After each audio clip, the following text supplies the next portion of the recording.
Like, comment, share and subscribe.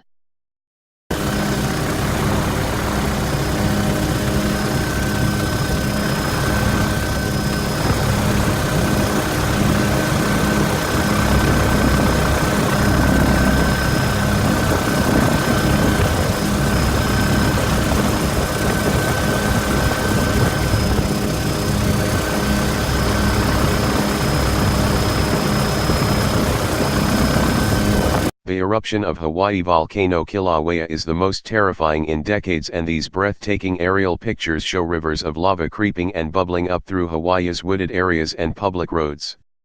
A tide of molten rock has turned a Hawaii street into a volcanic wasteland as the number of homes destroyed by the erupting Kilauea volcano continues to soar.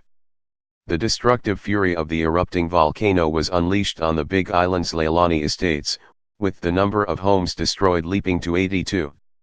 Some 2,200 acres of land have been torched by lava since May 3, in what is likely to be the most destructive eruption of Kilauea in more than a century. The slow pace of the flow has geologists concerned, as it is increasing in height, and any breach in the dike could potentially send a flood of lava laterally. Mandatory evacuations were ordered for the immediate area surrounding the raised channel.